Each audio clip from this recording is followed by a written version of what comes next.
What up, dudes? It's Gaz, and welcome back to another Warframe video.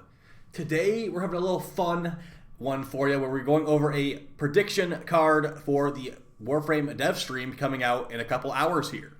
I will be live streaming it on my live stream channel, so make sure you go check that out. And this is just a for fun video, guys. Don't take any of the things I'm predicting here too seriously.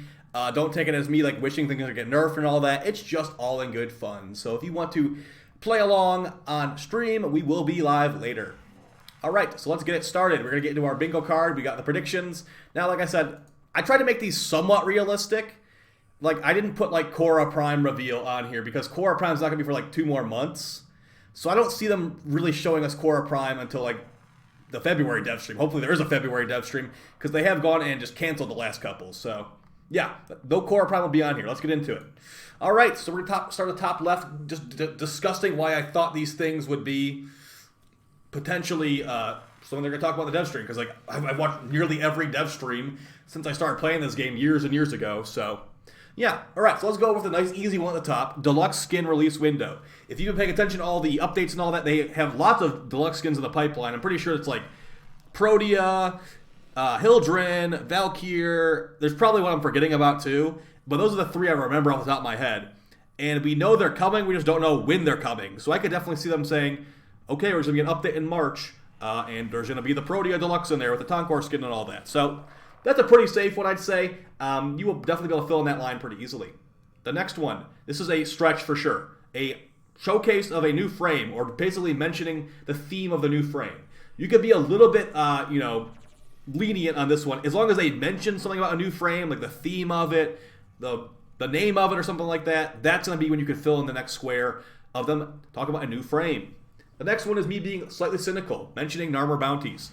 Hopefully they tell us why Narmer bounties were viewed as acceptable for post-New War content, and hopefully telling us how they're going to improve Narmer bounties, or, make a Narmer tile set or something.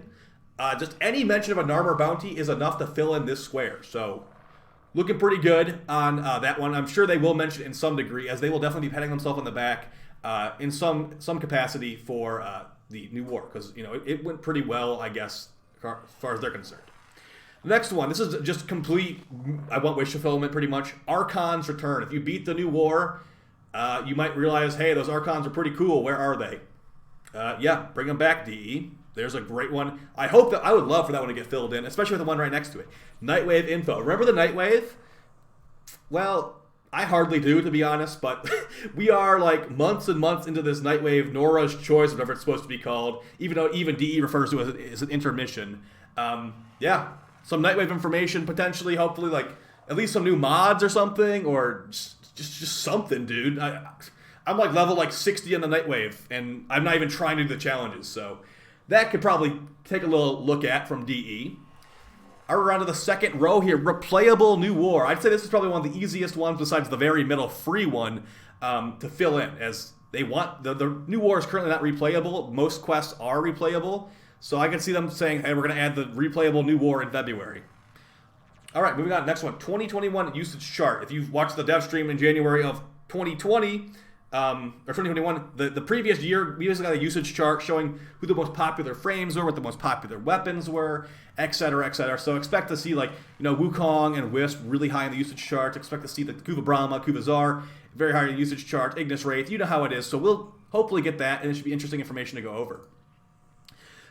Next one. This is, now I don't want it to get nerfed, okay? Let me just clarify. I don't want it to get nerfed, but I'm a realist here, and I think AoE meta getting nerfed or talked about, how they're going to change it, could potentially be something they talk about. I'm not going to be happy about it, because you nerfing the AoE meta does not make the generic assault rifles like the Soma Prime any better. It just makes the AoE weapons worse. So they should really think about if they're going to nerf stuff like that, in my opinion, because it's something I'm sure they have on the table. Nerfing is always on the table of DE, to be fair. But yeah, let's hope that one doesn't get filled in, but it might.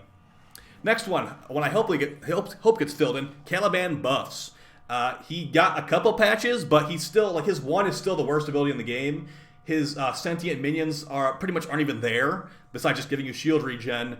Yeah, and the 2 and the 4 are okay, I guess, but I've actually started to not like the 2 as much, Sentient Wrath. So, yeah, Caliban buffs would be nice. I would love to fill that one in as well, along with Archon Return. Next one, this is pretty much not going to happen, but we'll see. A new event. I'm not talking Star Days. I'm not talking Tenno Bomb, which will probably be announced. I'm talking like a new event, like Sentient Plague Star on Fortuna, or some new Necromech event on Deimos. You know, those types of things. That one is probably not going to happen, as we got, I think they said they're going to bring back Star Days in February. That's what they said last year, and it's almost February, so probably not, but we'll see. Scourge and Null Riven Riven fixes.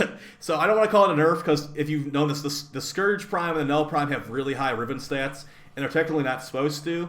I highly doubt they're going to talk about it on DevStream, but maybe they will. This left row right here needed something that is a little bit less realistic than deluxe skin release window. So we put Scourge and Null Riven fixes there to make the row a little bit harder. So it'll probably happen eventually, or maybe it won't happen at all. That'd be cool.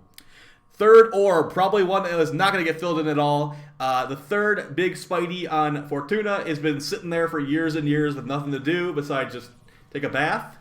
Maybe they'll talk about it.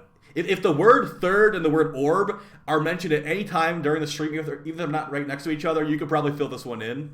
But they're not going to be like, oh yeah, Nef Anyo's third orb raid coming tomorrow. Like, that's not happening. But if they say the word third and the word orb in the same stream, you're good to go. The very middle one is free because it literally is going to happen no matter what, so don't even worry about it. Next to that, link that Twitch account. It's just kind of a joke. If they say make sure you link your Twitch account like they did like 50 times at TennoCon, it could be a good laugh. So a nice little joke one there as well. Because let's be real, the Archon return is not happening. But I would be very happy to be surprised there. Drifter using weapons. If you beat the new war and you got the Drifter, you're like, why? Why can't I use an Adaruk on my Drifter anymore? I'd say letting the Drifter use like normal bows, maybe like some dinky little weapons could be kind of cool. Because you could do it during the quest, but you couldn't do it after the quest for some reason. So, yeah. Next one, new graphics. I'd say this is probably one of the safest ones possible. They're always, at least Steve is always talking about, I got the new graphics thing upgraded. You wait till these shadows, dude. It's going to look so good. You're going to look amazing. So, new graphics, they're definitely going to talk about those. Easy fill in right there. Shield gating rebalance. We've had the current survivability meta in this game for like over a year at this point. And I think that health and armor need to be more valuable. So hopefully they talk about something like that. I really hope they talk about something like that. But we'll see. You could call it a nerf. You could call it a oversight, a whatever. But the Decaying Dragon Key has been tweeted out by the devs for not being intended. So we'll see if they end up pulling the trigger on that. Next one is unfortunately probably very likely as well. Jokes about nerfing stuff.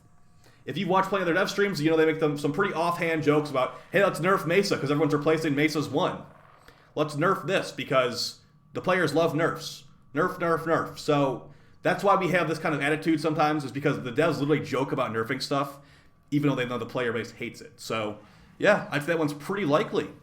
Here's one I'd love to see. Cross-play info. Cross-play date, cross-play details, cross-save details, what's going on with the market, blah, blah, blah. Anything involving cross-save, you can fill this one in, and hopefully it happens, because that is supposed to happen this year, and that will be a really big moment in Warframe history when we get cross-play and cross-save active. Next one is pretty safe as well. New Tenant weapons. We know they're eventually going to be coming. We have seen screenshots of Tenant Ferox. They mentioned a Tenant Fluctus, which it might have just been a joke. And we need a Tenant Lens real bad. So I would love to see some new Tenant weapons shown on the dev stream. That would be a very little fun thing to do right there. But we'll see. New skin, just a new unannounced one. I'd say that's pretty safe as well. They love to show those skins on those dev streams. We know there's going to be 4 new Wisp Tennogen skins coming eventually. So we'll see. Those are usually, the new Tennogen stuff's usually shown off on prime times. But if they show it on the dev stream, it wouldn't be too out of the ordinary either. Here's one that you probably forgot about and is unfortunately probably very, very likely. Star Days 2022. Now there's a small ray of hope with Star Days 2022. If you remember the previous Star Days, which is one of the worst months in Warframe history, it was basically February of 2021. There was nothing to do. You basically just got your Wing Ephemera. But here's the thing. Now that the Wing Ephemera is currently an item in the Nightwave store for Nightwave, or I think it's like rank 3 or something like that, how could they get away with putting the Wing Ephemera in Star Days again? They're going to have to give us something new, hopefully cool and new, in the Star Days vendor, because you can't just, I mean, they technically could just jam the, they could technically just jam the Wing Ephemera back in there again, but that would be real lazy, so we'll see. Future of Aya, I made this list before they showed that what's going on with Aya. They might talk about it a little bit more, talk about how successful the event was, how much money they got out of it, I can see them giving us a little bit more details, like, hey, the Eye event went really well. We're going to bring it back in, like, December or something like that. The last two we got here, we got Tenno Bomb. So basically, that was supposed to happen in December, but they said they were working on the new war too hard, so they couldn't do Tenno Bomb. So it's basically a gifting event. But they could technically tie Tenno Bomb and Star Days together into the same event, which would be kind of weird, but I could see it happening just because who even cares about Star Days anyway, to be honest. The final thing on our list, we got status changes. This is my personal, one of my highest personal like things I want personally. It's just, I want puncture procs to be good. I want cold procs to maybe have like a damage over time tied to them. I want blast procs to be good. I want all this stuff to be viable. I don't want to just be running a viral, heat, corrosive damage, I guess, is still used, slash damage. Like, I want everything to be viable in one way or another, and it feels like some of the elements aren't really viable, especially, I was thinking about this today. Like, think about it. Like, cold damage is one of the 4 base elementals in this game. We got Toxin, Electric, Heat, and Cold. But think about it. Toxin, Heat, and Electric all have damage over time effects tied to them. The only one that doesn't have a damage over time effect tied to it is Cold. Isn't that kind of weird? If you think about it in real life, like if you're really cold, you are basically taking damage over time. If you're outside the cold for too long, you might honestly freeze to death. So it makes sense to give a damage over time to Cold. So we'll see if they end up doing something like that. But I'm obviously looking at puncture procs right now because those things are very irrelevant. So let me know how you guys felt about this video. I'll see you later on Twitch. Make sure you come stop by. I'll be live streaming the DevStream, and we'll be giving my kind of commentary the whole time too. I really appreciate the support, guys. I'll see you next time. Take it easy. Peace.